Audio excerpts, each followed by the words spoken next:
जो कहानी मैं आपको सुनाने वाली हूँ, ये कहानी आपके जीवन को बदल सकती है। तो एक एक शब्द बड़े ध्यान से सुनिएगा। हरे कृष्णा दोस्तों, राधे राधे। आपका मेरे YouTube चैनल पर बहुत बहुत स्वागत है। आशा करती हूँ लड्डू गोपाल की कृपा से सब खुशी होंगे। एक बार एक संत थे, उनका नाम नागार्जुन था। उनको उनके क्षेत्र की महारानी बुलाती है और नागार्जुन संत के पास सिर्फ एक लकड़ी का कमंडल होता है। उसके सिवा नागार्जुन संत के पास कुछ भी नहीं होता। और महारानी आते ही कहती है, संत जी, मुझे ये अपना लकड़ी का जो कमंडल है ये दे दीजिए। संत को कोई फ़र्क नहीं पड़ता था कि उनके पास कुछ है या नहीं है, क्योंकि वो बिल्कुल भक्ति भाव के संत थे, बहुत ही पहुँचे हुए संत थे। जैसे ही महारानी ने कहा मुझे कमंडल दे दीजिए, संत ने कमंडल को दे दिया। और फिर महारानी ने क्या कहा, संत जी, आप इतने पहुँचे हुए संत हो, आपके हाथ में लकड़ी का कमंडल शोभा नहीं देता है। तो महारानी ने संत को एक सोने का हीरे मोती जवाहरात से जड़ा हुआ कमंडल दिया।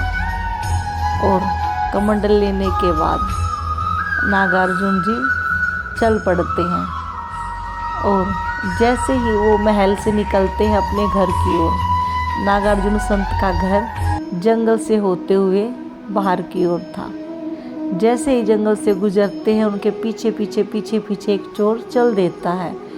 वो नागार्जुन संत के हाथ में क्या देखता है, सोने का हीरे मोतियों से जड़ित कमंडल देखता है। और चोरी के इरादे से चोर पीछे पीछे चल पड़ता है।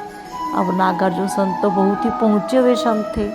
उनको तो पता था कि मेरे पीछे पीछे चोर चल रहा है, इसको ये कमंडल चाहिए। नागार्जुन संत चलते रहते हैं, घर आ जाता है। घर भी कैसा, जिसमें ना खिड़की थे ना दरवाजे थे। नागार्जुन संत अंदर चले जाते हैं।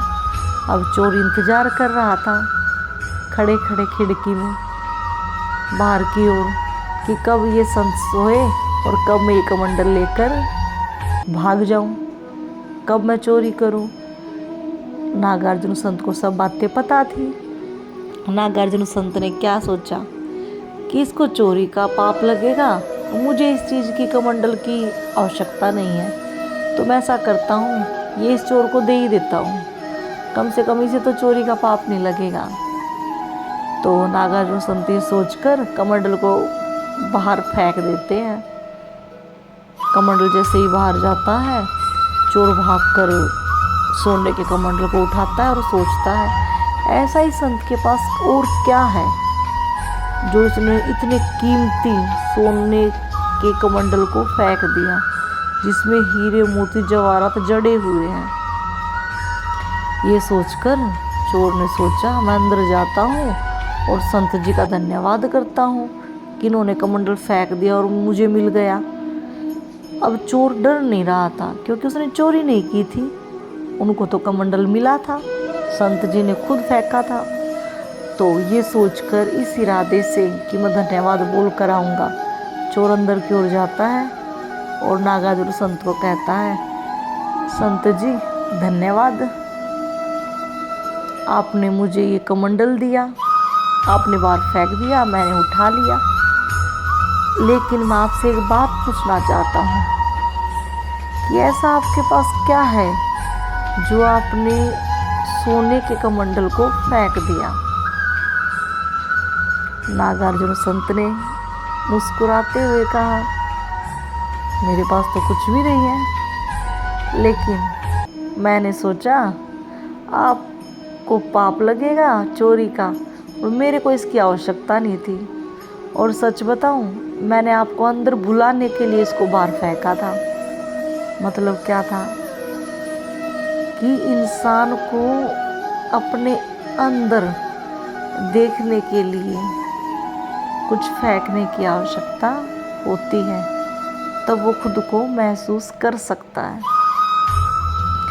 तो चोर ने कहा, धन्यवाद, धन्यवाद संत जी, जो आपने कमंडल मुझे दिया।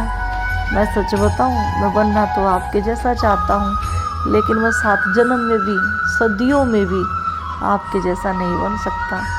ये बात सुनकर संत जी मुस्कुराए और कहा, 7 सदियों का इंतजार क्यों करना है, 7 जन्मों का इंतजार क्यों करना है। आप मेरे जैसे अभी बन सकते हो, इसी समय बन सकते हो। इस बात पर चोर मुस्कुराता है, ऐसे कैसे मैं आपके जैसा संत बन सकता हूँ। मैं तो बहुत संतों के पास गया हूँ, सब ने बोला आप चोरी छोड़ दो फिर आना हमारे पास। और मैं तो ऐसा आदमी हूँ, मेरे से तो राजा महाराजा भी डरते हैं, क्योंकि मैंने सबके यहाँ चोरी की है कि क्या पता हमारा क्या चोरी करके ले जाएगा। मेरे से तो हर एक इंसान डरता है, क्योंकि मैंने हर किसी के घर में चोरी की है।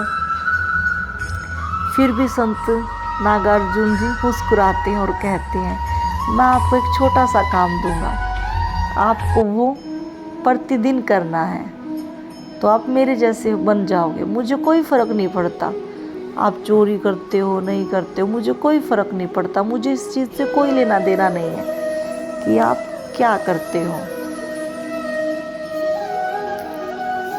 लेकिन मैं आपको जो कार्य दूंगा वो आपको प्रतिदिन करना पड़ेगा। चोर खुश हो जाता है और हाँ कर देता है, ठीक है गुरुजी मैं ज़रूर करूँगा, बताइए।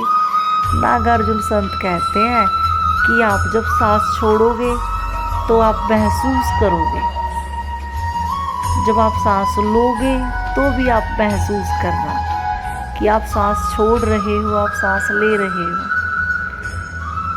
तो चोर हाँ कर देता है, ठीक है मैं ऐसा ही करूँगा, और नागार्जुन संत के चरण स्पर्श करके चला जाता है। अब चोर जाता है घर में चोरी करने के लिए, जहाँ सब सो रहे होते हैं, लेकिन वो नागार्जुन संत का कार्य करता है जो उनको सौंपा गया था।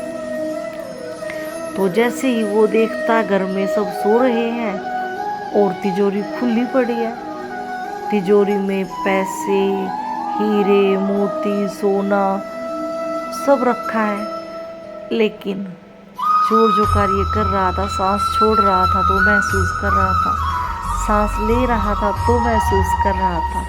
इतना कुछ करते करते चोर चोरी नहीं कर पाया और परेशान हो जाता है कि मैं तो ये काम नहीं कर सकता, मैं तो चोरी नहीं कर सकता।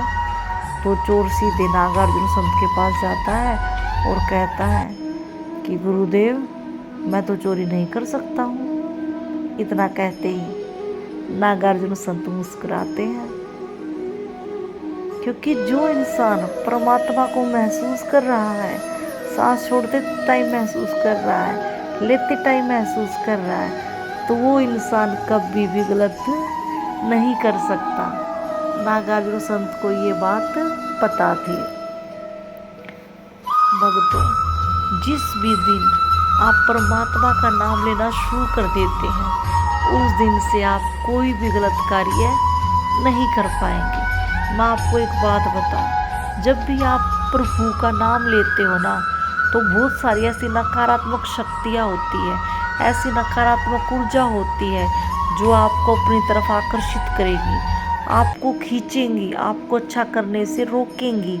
लेकिन आप अड़िग रहना, आप अटल रहना, तो नकारात्मक ऊर्जा आपका कुछ नहीं बिगाड़ पाएगी, सकारात्मक ऊर्जा आपके अंदर वास करेगी।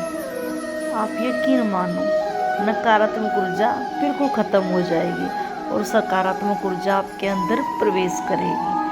और एक बात और, किसी भी पात्र को दोबारा भरने से पहले उस पात्र को खाली किया जाता है। तो आज ही अपने अंदर की सारी नकारात्मक ऊर्जाओं को ख़त्म कर दीजिए, सकारात्मक ऊर्जा महसूस करिए।